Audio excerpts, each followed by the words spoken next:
was also the first forerunner for the map editor that would later become part of StarCraft and Warcraft and our games moving forward. That's kind of our first move of taking sort of PC-style artwork and bringing it more into the Blizzard art style, where it's a little bit more cartoony, it's a little bit more accessible to the console market. It went on to win Puzzle Game of the Year in the same year that Rock and Roll Racing won Racing Game of the Year. And so our tiny little company with about 20 employees won 2, I think, of the top 7 awards that year. Keeping in mind we were competing against companies like Sega and Nintendo and Konami and Capcom. I think we may have been the only company to win 2 of the 7 top awards. I was the lead programming guy on Blackthorn, which was one of the few games that we've done over the years that didn't actually have a multiplayer component to it. It was inspired by a couple of cool games that at the time we thought were really fun, kind of blends between, puzzle games and shooters. Blackthorn was actually our first rotoscope game. We actually took Frank Pierce out in the back alley and got him to jump over a bunch of wood and got him to run and climb ladders and things like that, and we'd videotape him. Then we'd come back in and we'd draw over him for the character. It was a little bit dry and a little bit boring, so we ended up making it on some far-off planet, and for some reason this guy with the dirty t-shirt and jeans is a prince, and like all princes, they have shotguns. It was a pretty quick development. I don't remember it taking very long. When I think back on Blackthorn, the funny thing I think about it is that the 2 artists that were primarily responsible for creating the character art for Blackthorn both had long, stringy hair. And if you look at all the character art in Blackthorn, including the main character, they've got this long, stringy hair. And it's like, wow, these artists basically created this character art in their own image.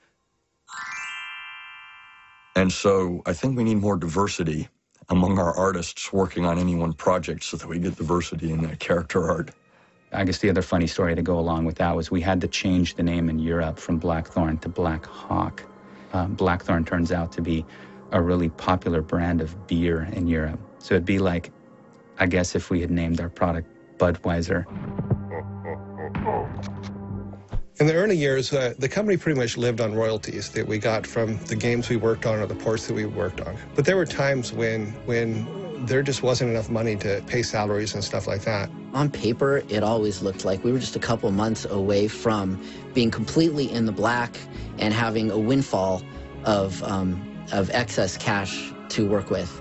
And it never really happened. Mike and I tried to shelter everybody from anything other than making the games. We found out that you could actually get interest-free advances on your Discovery card by going to the supermarket and getting cash back.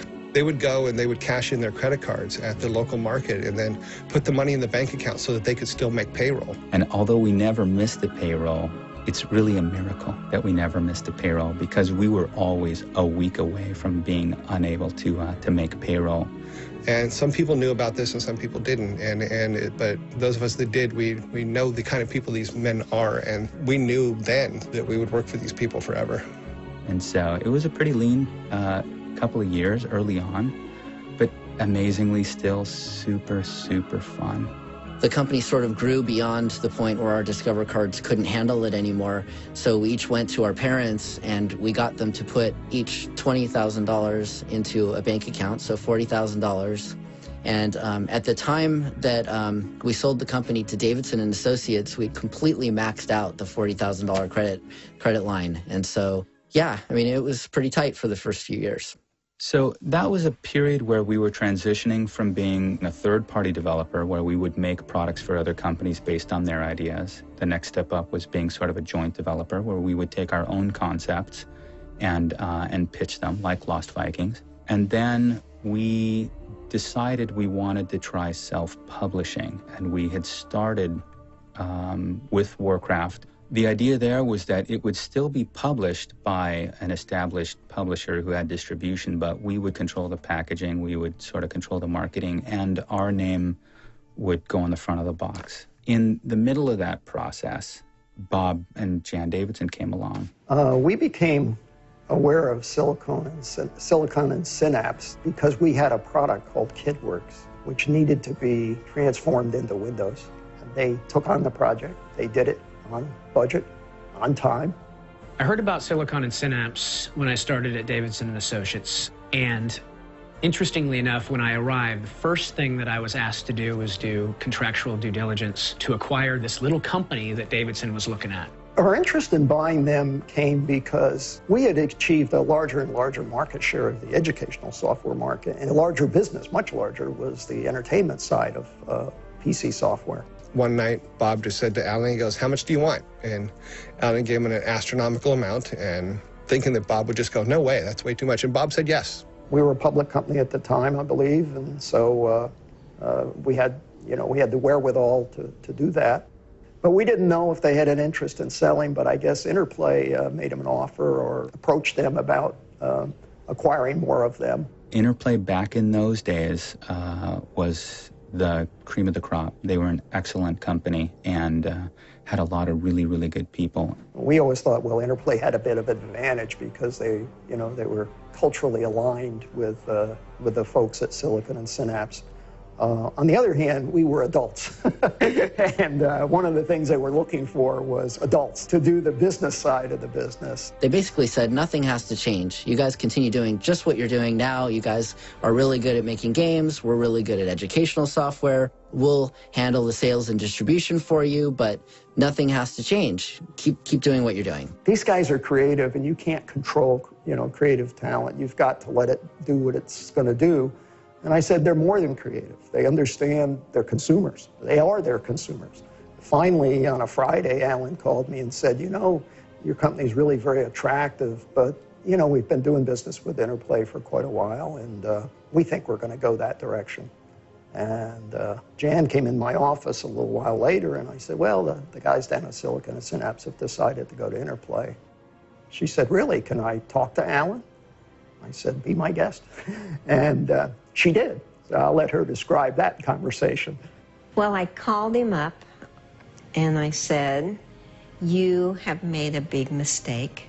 And he said, well, we've been sitting on the floor and we were thinking that we may have done the worst thing we've ever done to ourselves. And I said, you've made a big mistake and I want you to think about it some more. The following Monday, Alan called me and he said, I've been thinking about what Jan has said all weekend and I didn't get a minute's sleep.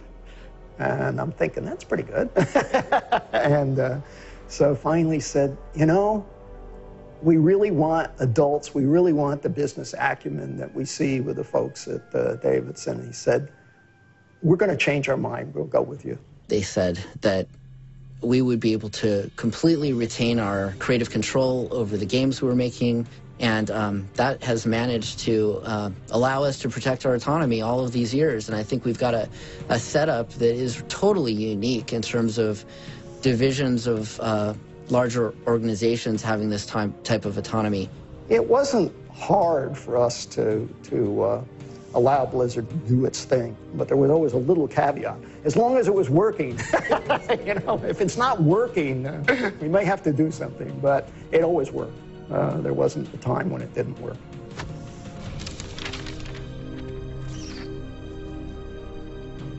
Well, I think any name change for our company was destined to be better than Silicon and Synapse. At some point, Alan decided we need to change our name. So there was this sort of brainstorming effort, and we wound up with Chaos Studios, which we felt was pretty representative of our development process, which I'm told is still pretty representative of our development process. A lot of people thought it said Chows or Chads. And then we got a phone call from a company called Chaos Technologies. They're based out in Florida, and they basically said, hey, we have the name Chaos, but we're happy to let you continue using it, but it will cost you $100,000. And we said, ooh, okay, no thanks, we'll pick a different name. One of the first things that happened after the acquisition was Alan calls and said, well, we had a big meeting and we don't like the name Chaos anymore. We want to change it. So we were going through some other ideas, and then we had an idea for Ogre Studios.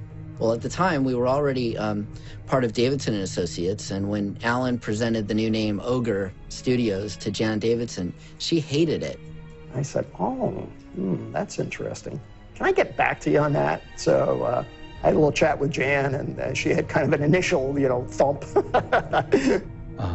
Thought that the name might be a little scary for the kids. I called Alan back, and I said, I did promise you that you'd have your own independence, and this is kind of embarrassing, but this does seem to have some impact, according to Jan and our marketing folks, and they know better than I on our business.